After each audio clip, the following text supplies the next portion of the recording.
Good morning and welcome again to one of the live sessions which is happening on the sidelines of CyFy Africa. This one is on information operations, deepfakes and information operations and generally the integrity of information that is available on the internet today. We have two people who are joining me on this live session and I'm hoping for an informal exchange of ideas with you guys for around 10-15 minutes. Two people who have been tracking this space, who have been, working in this space, putting their money where their mouth is, and able to tell us in a comprehensive way about the evolution of the space in such a short period of time and the threat that it poses to the openness of the internet, the trust and resilience of the internet, and at some point, I would also like for the both of you to hold forth on what it means for people who are yet to be connected to the internet. So let me start with Donara Barojan, who is the head of mitigation operations at AstroScreen, which is a startup based in London that looks precisely at this sort of information operations, which I presume include deepfakes. So Donara, can you tell us a little bit about how you've been tracking this? Whether this is in fact a technological problem. You can see that the technology, or rather the technological advancements has made this a problem clearly, but what are the human dimensions of it? Thank you very much for having me here. I've been tracking the problem of information operations and disinformation for the last 3 years, looking at how it affects elections and our communities online all around the world. And from what we are seeing, the problem with deepfake technology, as well as videos or imagery that's been taken out of context, is not necessarily a technological problem. The problem lies with our own biases and our limitations when it comes to perceiving information that either confirms or clashes with our existing worldview.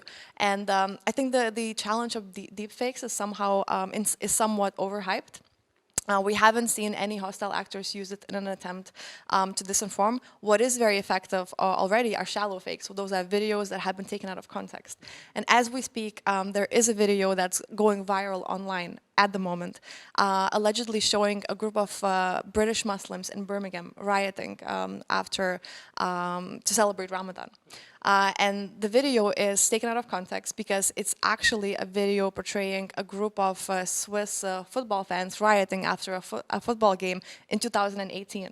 It has been debunked in 2018, exactly a year ago, by at least 10 fact checkers. This time around, it has been debunked by at least 10 fact checkers again. But the video is still going viral because the key problem when we are dealing with fake imagery or imagery that's been taken out of context is not about debunking or verifying it. It's about reaching the people that have seen it and telling them that what it is that they've seen it is actually incorrect. And that is the challenge that we're struggling with. We've done this experiment where we try to understand what is the overlap of audience between fact checkers and the news outlets that are disseminating false information that is fact checked by those fact checkers. And the audience overlap is just 1%, which means only 1% of people that are seeing factually incorrect information are then getting the fact check of that. Whereas the rest, 99%, will never see it organically unless they go out of their way to try and find the truthful information. So I mean that's a very interesting factoid that you've mentioned. And why is it that the fact checking of this deepfake not a deep fake, it's a shallow fake. So right. Yeah. Why is it that the fact checking does not organically reach the same audiences? I mean, and what can be done? And because this is, I can imagine a lot of governments would be interested in, if there are, as you said, a community of fact checkers who are constantly on the job and monitoring this stuff, as you do, for instance. How would we be able to ensure that the fact checking and the sort of the verification or not of this video is also organically processed and delivered to the same kind of audience that saw the deep fake or the shallow fake in the first place? So the recent case study with the video of Nancy Pelosi, which has been edited to make her appear like she was slurring her words and was potentially intoxicated, is a great example of what social media companies can do to help us reach beyond our echo chambers and filter bubbles. So what Facebook has been doing, as well as other social media companies, is adding corrections to the videos that are going viral and trending online to make sure that the people that are seeing those videos are aware that what it is that they're seeing has been edited or taken out of context. And I think that is one way we can and try and do that. But technology in and of itself is not enough. We have to reach beyond our echo chambers, not only online, but also offline. The government needs to engage with vulnerable audiences that are prone to believing in these, conspiracy theories or disinformation or information operations because of the underlying biases. We have to teach people how to consume information more critically online. It seems like a very tall order, asking people how to, or teaching people how to begin, because it's not just in the digital space that we've tried and failed. I mean, if one were to really examine the biases, it does seem to be a case of people wanting to believe what they want to believe, and deep fakes or shallow fakes are essentially a more modern manifestation of that same problem. Let me bring in Shay. Shay Zandani is with with KPMG, and he has also considerable expertise in this space. Shay, do you see this as the same question that I asked Donara? Do you see this as a human problem fundamentally, or do you also feel that in the relatively short period where we've been really confronted recently with this problem, and there have been, like I said, these banner events like Nancy Pelosi or pornography that involves deep fakes, do you feel that technology has tried to catch up with it and at least made some modest success in tackling it, by way of fact checking, or even sort of screen this at the time of delivery or the time of publishing? Yeah, thanks, Arun. I believe technology has a big part of it, and I believe that as said, and I could give you several examples from our past life. I mean, 10 years ago, 20 years ago, you could pay like a couple of $100s and you could get a virus with your kind of profile, and then you could pay a couple of $100 and you're gonna get distributed denial of services out there. Now you've got, with a couple of dollars, not even hundreds of dollars, you could have these kind of deep fakes, videos and news and all that. So technology and of course the rapid process of viral and getting that out there, which if we're talking about 50 years ago, 30 years ago, it was not even close to there. So technology is a big part of it, and the wise people out there knows how to use it in order to make it more relevant and faster. So I think it's goes hand by hand. But on another point of view, I mean, what you don't want to create is the internet police. You don't want to create something that is out there and kind of preventing from different part of things publishing, whether you're thinking it's fake news or not. So it's a thin line that you need to kind of control and manage. And I do believe that it's as I think as Donara mentioned before, it's part of our kind of experience and how we gonna track that. And I'm sure, by the way, there will be and there are now some very interesting technologies that could help you, because we all know, I mean, even some startup companies that just could, by the way that you move your head, could tell if this is you or not. The way even you move your phone, the way you move your fingers. I mean, so there are a lot of technologies that could, in a matter of seconds, could decide and help you, whether it's something real or not. So let me ask you on that point. In fact, I'll come to Donara as well. The solution seems to be that here is a problem that has essentially been created by, if you look at deepfakes, essentially been created by data. Right? The more data you provide, or as by way of your profile on the internet, the more easy it is for you to be subjected to this sort of attacks. The solution that, for instance, the one that you were highlighting, seemed to involve more data, which is, you need to now, convey with some degree of accuracy or precision a profile by which you turn your phone. How is this a solution when more people are reluctant to share their data with regulators, with companies, and generally to share their data on the internet? I mean, is it really a viable proposition? It's funny that you mentioned that. I think that we are way past this line. I mean, and I'd like to share, there's a very interesting researcher from the Hebrew University. His name is Professor Yuval Noah Harari, and he's just published several books. And in his last book, which I really appreciate, Thought of the 21st Century and Beyond, he's mentioning that, 500 years ago, the guys who were out there, like the kings and the dukes, who were the most rich people, were having land.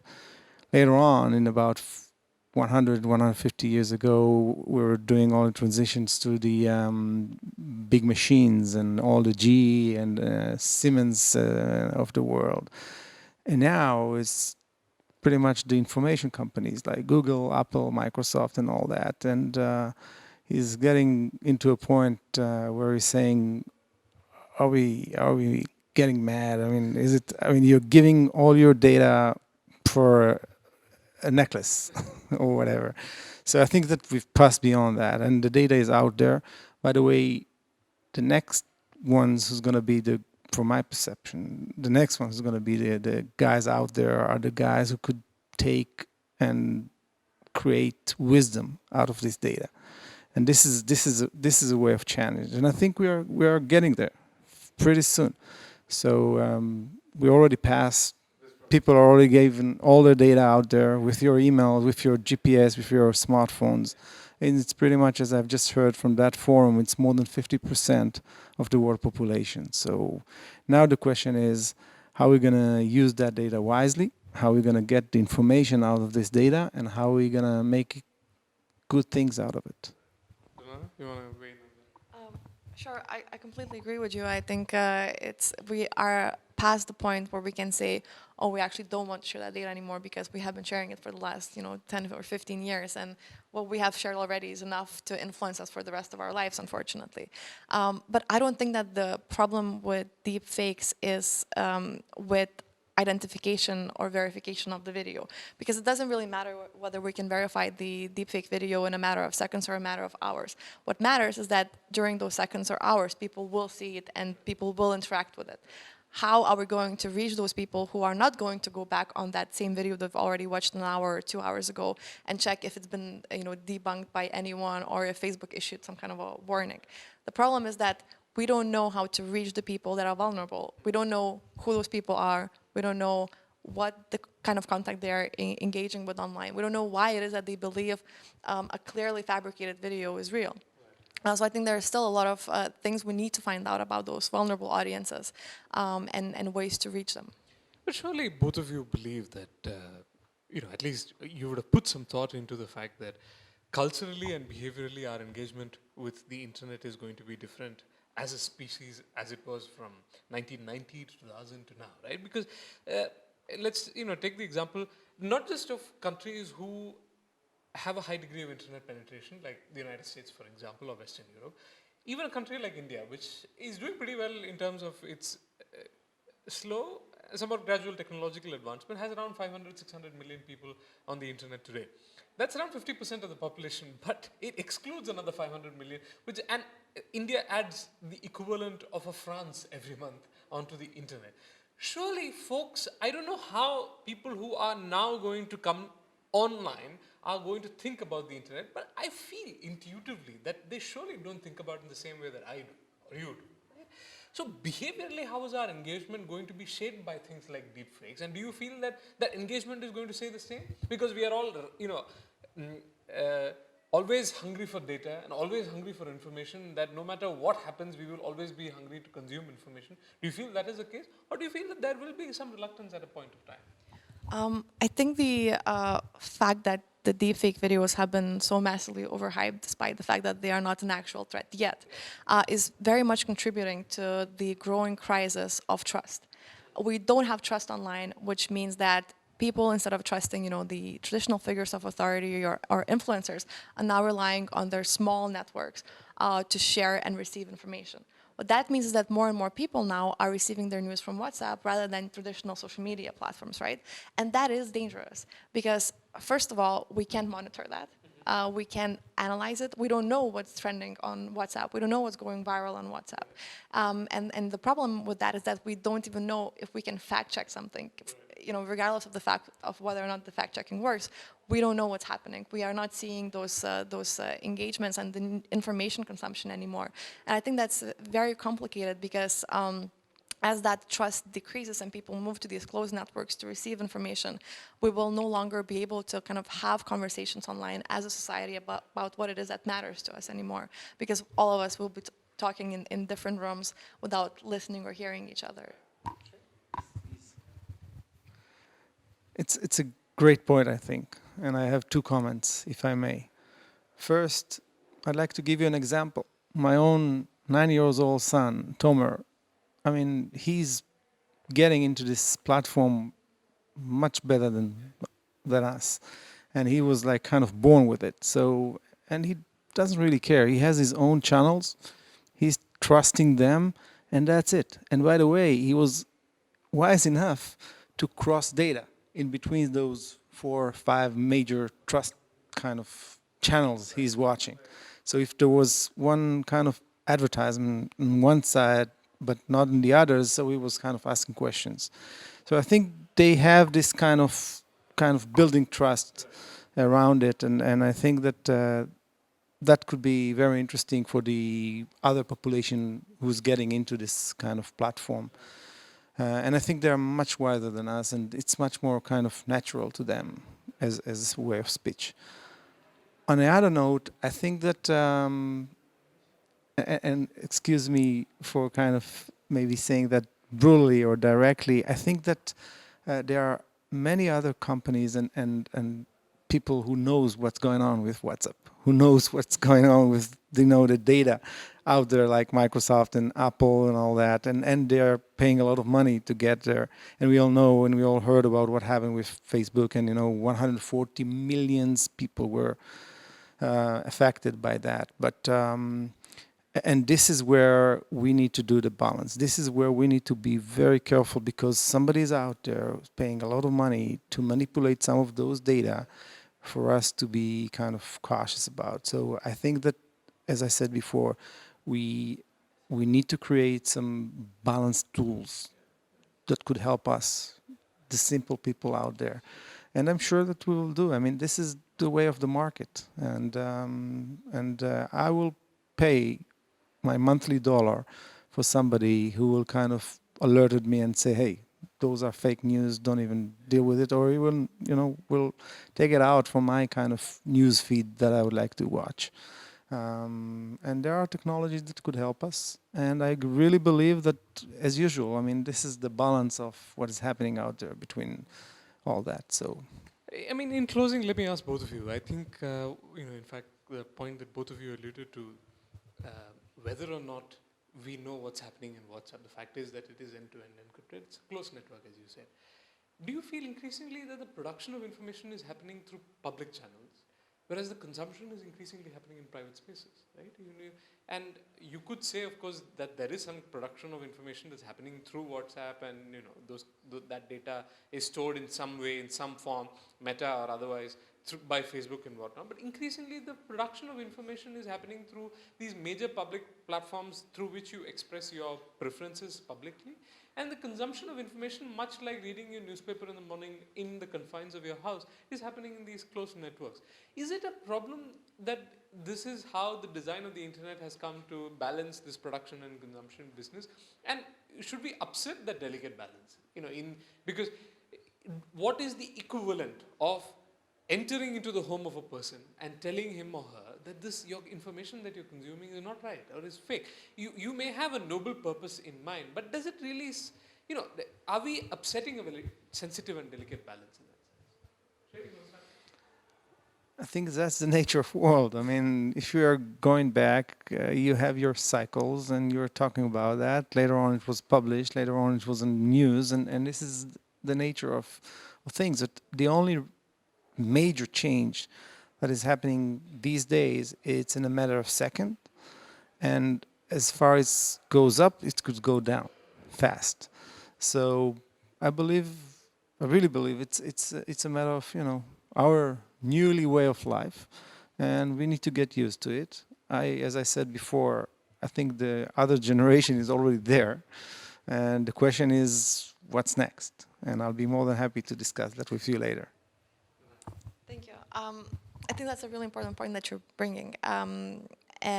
But the key thing to remember is that there are certain things that we can change, and then there are certain things that we cannot change. We cannot change how people are using the internet, but we can ensure that they have the tools that they need to learn how to verify information or engage with information critically, should they want to use those tools. So what is really important is that our citizens know where to go if they want to learn to engage with information critically, is that they have a place to go if they want to check if something that they have read is factually correct or not correct. What we need to ensure people have is that kind of critical thinking, and also the curiosity to go beyond their echo chambers and try and seek out information that would help them make more informed decisions.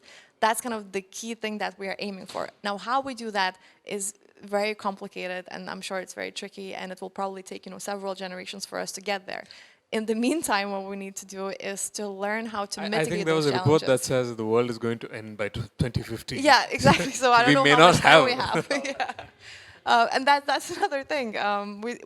Our citizens are preoccupied with 1,000 different problems, and false information that might be affecting the way they are engaging with their democracies is only one part of those problems. So what we need to do is to make it easier for them to be critical thinkers, and whether it's introducing critical thinking lessons into the education program, or whether it's having a public service announcement campaign, or whatever it is, we have to do something that would make it easier for them to make the right decisions. Well, on that optimistic note, thank you, Donara. Thank you, Shay. It's been great to have you both and to chat about this exciting subject, given all the possibilities that it is fraught with. And I hope you have a good time for the rest of the conference.